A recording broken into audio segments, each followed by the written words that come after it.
बिस्मिल्लाहिर्रहमानिर्रहीम। मुख्तार आम, मुख्तार ख़ास और बयान हल्फी की जो फ़ीसें हैं स्टाम्प पेपर की, वो कम कर दी गई है।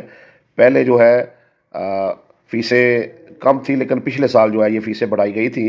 तो मुख्तार ख़ास की फ़ीस जो है वो अभी 2000 रुपया ली जा रही थी। मुख्तार ख़ास ये है कि आपने अदालत में केस वगैरह के लिए आप मुल्क से बाहर हैं, आप कहीं अपने कारोबार में बिज़ी हैं, हर पेशी पर अदालत नहीं जा सकते, तो आप अपने किसी दोस्त, अजीज़, रिश्तेदार को या वकील को जो है वो मुख्तार ख़ास दे देते हैं।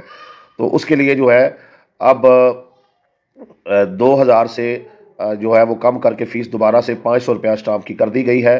तो मुख्तार ख़ास से आज से जो है अभी ये स्टार्ट हो गया है ऑनलाइन। अगर आप मुख्तार ख़ास का जो दोबारा से स्टाम्प निकाल रहे हैं तो वो 2000 की बजाय जो है अब 500 रुपये का निकल रहा है। इसी तरीके से मुख्तार आम ये जो है अगर आप आपस में बहन भाई एक दूसरे को देते हैं, या वालिद जो है वो अपने बेटे या बेटी को देता है, मतलब फैमिली वाले एक दूसरे को देते हैं, ये प्रॉपर्टी सेल करने के लिए होता है।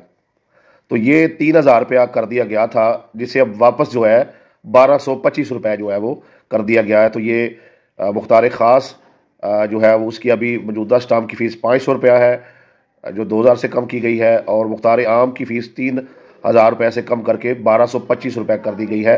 ये पहले 1200 रुपया थी। और बयान हल्फी की जो फ़ीस है स्टाम्प की, वो भी जो है वो कम कर दी गई है। वो 300 रुपये का बयान हल्फी जो है वो लग रहा था, अभी फिर से जो है वो 100 रुपये का जो है वो स्टाम्प कर दिया गया है। तो ये 3 किस्म के स्टाम्प जो है, 3 किस्म की फ़ीसें जो है ये कम कर दी गई है। तो अब से जो आप स्टाम्प निकाल रहे हैं उनमें ये फ़ीसें जो है वो कम लग रही हैं।